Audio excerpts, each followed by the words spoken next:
கர்த்தருடைய பரிசுத்த நாமத்திற்கு மகிமை உண்டாவதாக. இந்த காலைவெளியை தொடர்ந்து தேவனுடைய வார்த்தையை தியானிக்க கர்த்தர் நமக்கு கிருபை செய்வாராக.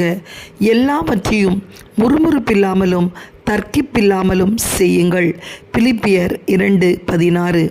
அப்போஸ்தலனாகிய பவுல் கர்த்தராகிய இயேசு கிறிஸ்துவின் தாழ்மையை முன்மாதிரியாக குறிப்பிட்டு சமயத்திலும் சகோதரர் நடுவிலும் ஒவ்வொரு விசுவாசியும் எவ்வாறு தாழ்மையில் நடந்து கொள்ள வேண்டும் என்று எழுதுகிறார்.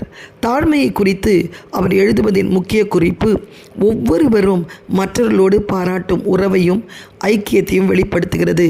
அது நற்கிரியைகளோ இருக்கலாம் அல்லது மற்றவர்களுக்கு செய்யும் உதவியாக இருக்கலாம்.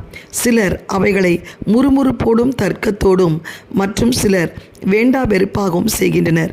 தேவ சபையில் அல்லது கிறிஸ்துவின் சரீரத்தில் அங்கமாயிருக்கிற ஒவ்வொரு விசுவாசியும் கர்த்தராகிய இயேசு கிறிஸ்துவின் நல் மாதிரியை பின்பற்றி நன்றியுள்ள இருதயத்தோடும் உற்சாக மனதுடன் தேவனுக்காக காரியங்களை நடப்பிக்க வேண்டும். கர்த்தராகிய இயேசு கிறிஸ்து தேவகுமாரனாய் இருந்தபோதும் மனிதனாக உருவெடுத்து இப்பூமியில் இறங்கி வந்தார். சிலுவை மரண பரியந்தம் தம்மை தாழ்த்தினார். அவர் மனுஷகுமாரன் என்று அழைக்கப்பட்டதற்கேற்ப சகல காரியங்களிலும் அவரது வாழ்க்கையில் நிறைவேறின. பொறுமையோடும் சகிப்புத்தன்மையோடும் பாரமான சிலுவையை சுமந்தார். அதை குறித்து அவர் ஒருபோதும் தம்முடைய பரலோக பிதாவிற்கு விரோதமாக முறுமுறுக்கவில்லை. மாறாக தம்முடைய சித்தத்தின்படி அல்ல, நமது பிதாவின் சித்தத்தின்படியே ஆகக்கடவது என்று முழுவதுமாக ஒப்புக் கொடுத்தார்.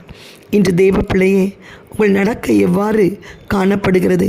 தேவனுடைய ஊழியத்தில் கடுமையான வேலைகளை செய்ய பணிக்கும்போது அல்லது உங்கள் எண்ணத்தில் தாழ்மையாக கருதப்படும் ஒரு பணியை செய்யும்படி கூறும்போது முறுமுறுக்கிறீர்களா அல்லது தர்க்கம் பண்ணுகிறீர்களா? ஆலயத்தின் முக்கியமான பொறுப்பு கொடுக்கப்படாத போது அல்லது வேறொருவருக்கு முக்கியத்துவம் கொடுக்கும்போது வாக்குவாதம் பண்ணுகிறீர்களா?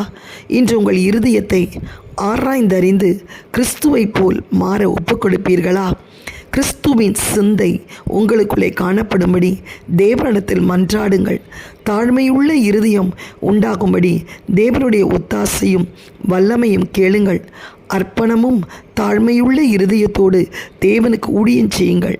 முறுமுறுத்து தர்க்கித்து அல்லது குறை சொல்லி இருப்போமானால் தேவனிடத்தில் மன்னிப்பு கேளுங்கள். திரும்பவும் அப்படிப்பட்டவைகளை செய்யாதபடி உங்களை ஒப்புக்கொடுங்கள். தேவன் உங்களை மென்மேலும் உயர்த்தி தமக்காக பிரகாசிக்க செய்யும்படி உங்களை தாழ்த்துங்கள். இஸ்ரவேல் ஜனங்கள் கூட முறுமுறுத்தது நிமித்தந்தான் கானானை சுதந்தரிக்காமல் கடந்து போனார்கள். முறுமுறுத்தவர்கள் யாவரும் அந்த சங்காரம் பட்டு வாதையினால் இறந்து போனார்கள். தேவன் அந்த முறுமுறுப்பின் ஆவியை வெறுக்கிறார். கர்த்தருக்கு ஸ்தோத்திரம் உண்டாவதாக. எந்த விதத்திலும் நாம் எந்த சூழ்நிலையிலும் முறுமுறுக்கக்கூடாது. ஒருவேளை உங்களுடைய கொடுக்கப்பட்ட வேலை வலுவாக இருக்கலாம் அல்லது உனக்கு பிடிக்காமல் இருக்கலாம். அதற்காக நீ முறுமுறுக்கவோ தர்க்கிக்கவோ கூடாது. தர்க்கம் செய்தல் கூட கர்த்தருக்கு விருப்பம் கிடையாது.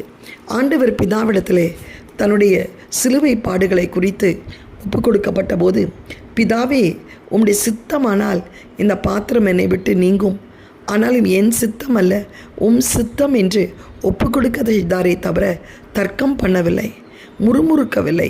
ஏன் என்னை இந்த உலகத்திற்கு அனுப்பி இப்படி ஒரு பாடுகளை அனுபவிக்க, இப்படி ஒரு அவமானங்கள் நிந்தைகளை சுமக்க எனக்கு செய்கிறீர் என்று முறுமுறுக்கவில்லை.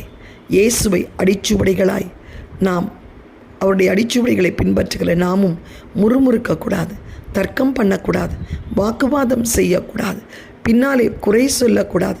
இதெல்லாம் பிசாசின் சுபாவங்கள், பேய்தனத்துக்குரியது. இப்படிப்பட்டவர்கள் கூட பரலோக ராஜ்யத்திற்குள் பிரவேசிக்க முடியாது. இந்த காலை வேளையிலும் உனக்குள்ளே இந்த முறுமுறுப்பின் ஆவி, தர்க்கம் பண்ணுகிற ஆவி, வாக்குவாதம் பண்ணுகிற ஆவி உனக்குள்ளே இருக்குமானால் இன்றைக்கு உன்னிலிருந்து அதை அகற்றி போடு. ஆண்டவருக்கு சகிப்புத்தன்மையை கேள். கிறிஸ்து இயேசுவின் அடிச்சுவடிகளை பின்பற்ற வேண்டும் என்று சொல்லி உன்னை ஒப்புக்கொடு. இனி நான் அல்ல, கிறிஸ்து எனக்குள்ளே ஜீவிக்கிறார் என்று சொல். கர்த்தருக்கு ஸ்தோத்திரம். கணவனோடு முறுமுறுக்காதே, மாமியாரோடு முறுமுறுக்காதே, தர்க்கம் பண்ணாதே, வாக்குவாதம் செய்யாதே. பிள்ளைகள் பெற்றோரிடத்தில் வாக்குவாதம் செய்யாதீர்கள். வேலைக்காரர்களை எஜமானிடத்தில் தர்க்கம் செய்யாதீர்கள். கர்த்தருக்கு உகந்த காணிக்கையாய் மாறுங்கள். ஆண்டவர் உங்களை உயர்த்துவார். எங்களை அதிகமாய் நேசிக்கிற நல்ல தகப்பனே, இந்த காலை வேளையிலப்பா எங்களுக்குள் இருக்கிற அந்த முறுமுறுப்பின் ஆவி, தர்க்கத்தின் ஆவி, வாக்குவாதத்தின் ஆவி, ஆண்டவரை குறை சொல்லுகிற ஆவி, குற்றம் கண்டுபிடிக்கிற ஆவி, புறங்கூறுகிற ஆவி, இவைகளெல்லாம் தேவனுடைய ராஜ்யத்திற்குள் பிரவேசிப்பதில்லை என்று மெய்யாகவே உனக்கு சொல்லுகிறேன்னு சொல்லிக்கிறேன்ப்பா. இதையெல்லாம் எங்களிருந்து அகற்றி போடும். கிறிஸ்து இயேசுவின் சிந்தை எங்களை ஆக்கிரமிக்கட்டும். கிறிஸ்து இயேசுவின் திவ்ய சுபாவத்தினால் எங்களை அலங்கரிக்கும்படி ஜெபிக்கிறோம். தேவ சமாதானம் காணப்படட்டும்.